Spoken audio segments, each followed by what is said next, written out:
Zidane Electro Ninja here, and welcome back to Electro Ninja's Lab.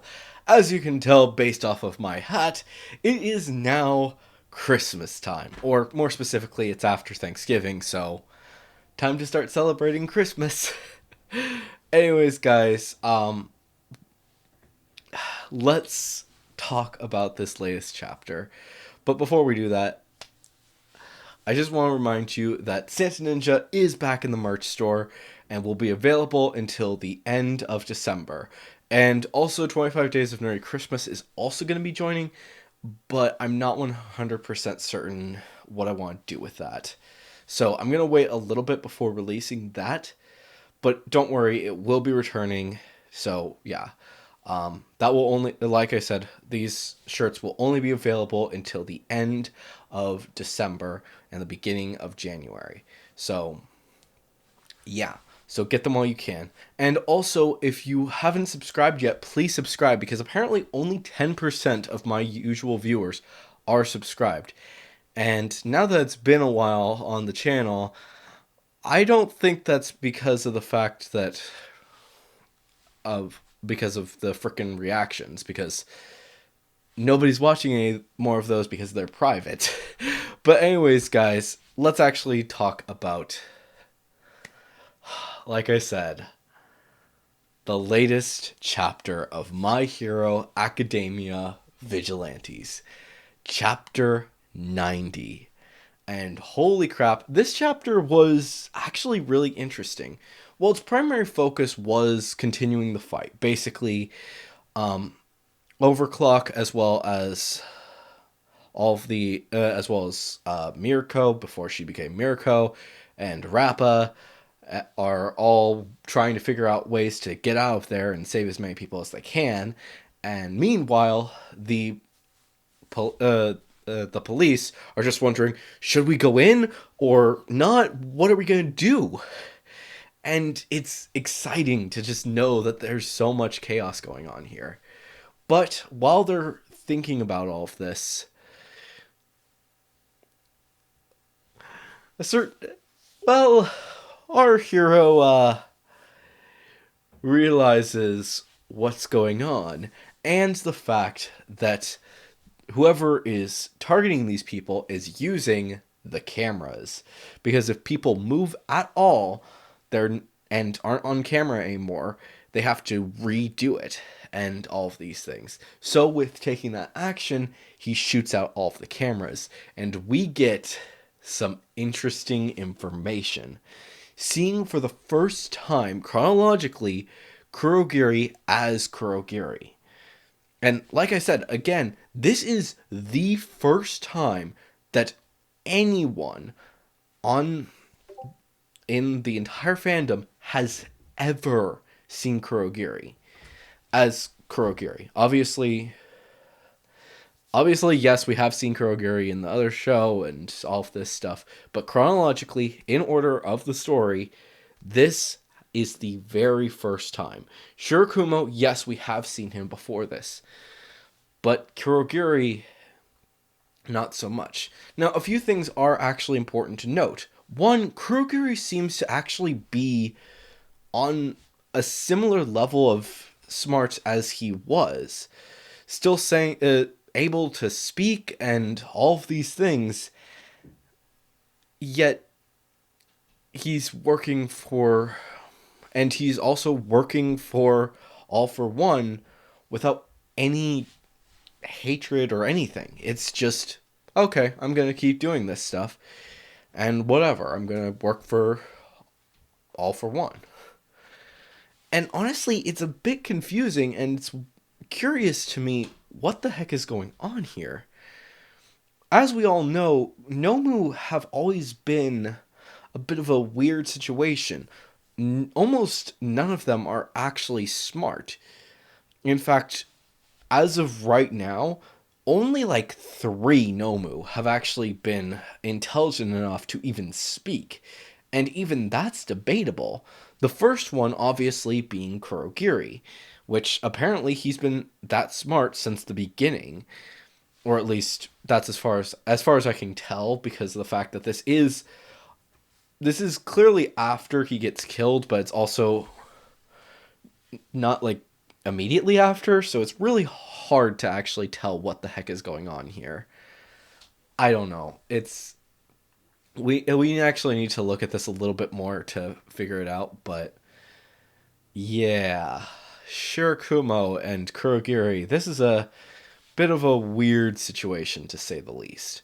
Now, obviously, as we've seen in the past, there's a lot more that goes on here than meets the eye. And as to be expected, well, someone is actually there. That, of course, being our enemy. Our very evil enemy who happens to have an arm stretching quirk.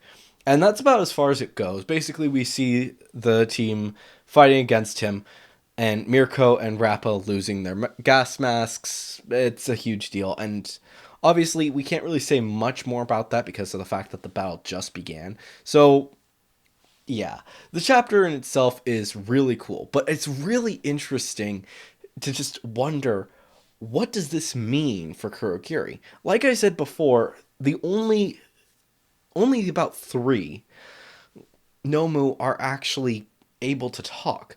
The other ones being, besides Kurogiri, being the one that we see face off against Endeavor, and the second one after that is kind of a weird situation because it's 9.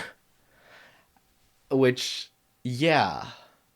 9 being able to use the quirk, it being called a Nomu, is a bit of a weird situation because for him, he only really has 1 quirk. I mean, technically he does have others, but he basically just has a lesser version of All for One. It's basically just the first test of transferring All for One. He's being used as a test subject to see if this will all work out for Shigaraki. So the question then is, how exactly is this going to play out? Honestly, I don't know. Now, obviously, since then, we have seen a few others that are maybe able to talk. Basically, all of the Nomu that we get to see at the very end, all of these black Nomu that are super overpowered. Woman, for example, as well as the others, which I don't remember what they were called. But they do seem to have limited speech, meaning that likely they are of the same level as Kurogiri. So that makes me wonder, what exactly is going on? I believe that what it could actually be is that this is the first. Basically, over the past while, we've all known for a while that All for One has given quirks to other people. But usually, if it's too many, their brain basically explodes. And for a while, we thought that the one who is creating the Nomu in their current state to still be able to work was the doctor. But perhaps what it actually is that the first Nomu that was successful was that of Kurogiri, being one that was almost completely natural. Basically, All for One gave him the quirks, and from that point forward, after he had finally figured out the perfect mix of dead person to make a Nomu, he realized, this may be of some use. And then asked the doctor to actually start looking into the idea of the Nomu to see if maybe he could figure out how to actually do it to a rather impressive degree. Like, say what you will about how evil he is, which, don't get me wrong, he is absolutely evil. But it's really impressive how many of these creations he's made. And that's an important thing to note, is that almost every Nomu that we've seen since then is made by the Doctor. The first Nomu that was tested out, actually, that had quite a bit of possibility to have actually been something that the Doctor and All for One actually worked on together, with a lot of the other ones that we've seen up until the battle being very likely to have some brief connection. But the idea of him doing that much between the two of them, it wasn't the best idea. But it was still a possibility. A slim possibility for sure, but still to a certain degree, it was a possibility. But since then, we have seen more Nomus that have been created since then that are 100% created solely by the Doctor. These ones being things like Johnny, one of his first tests to basically see, okay, what can he do? This was clearly created. Johnny was clearly created after All for One was captured, because the fact that the teleportation quirk was no longer going to be as helpful now that All for One was in prison. So he had to create something, aka Johnny. And since then, we've obviously seen other Nomu that are likely being done the same thing. As for the black ones that are super overpowered, I'd actually say that a lot of those probably do have some interaction with All for One, especially the earlier ones. Like I said, a lot of fans have actually been saying for a while that Woman is actually Nana, which is creepy to say the least. But the two of them could very likely be connected. And many of these other ones, like the original Nomu, the original Black Nomu that fought Endeavor, these ones probably could have very likely been very connected between the two of them to actually work on together. But it would have been the early process. A lot of the continuation to finish up the work was completely on the Doctor to finish up everything. Which by that point means that likely what happened is that Kurogiri was created by both of them to a certain degree, and since then they've been trying to replicate their results with many other people. Kurogiri is likely, like I said, Kurogiri is probably the oldest of all of the Nomu, meaning that because of that, he's actually able to have cognitive thought. It's also possible that they could have actually taken him before he died.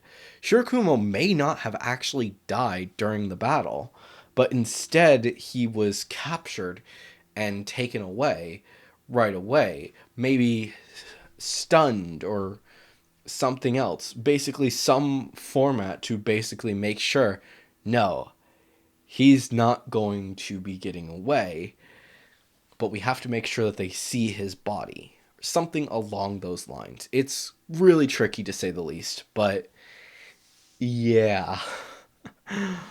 But anyways, guys, let me know what you think down in the comments below. Obviously, I have my own theories, but I'm curious to know what you guys have theories on. Of course, if you are going to leave a theory, make sure to say theory review somewhere in your comment. And of course, make sure to leave a like, subscribe if you're new, and ring that notification bell. And if you want to support the channel even more, then definitely head down to the description and check out all of our links down there, including our social medias and ways that you can support us financially.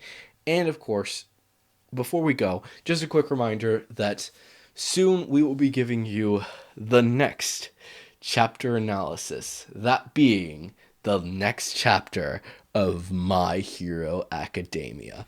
Also, tomorrow is a video that I actually made a while ago, and I just never got a chance to upload it. But anyways, guys, I will see you tomorrow. Badon!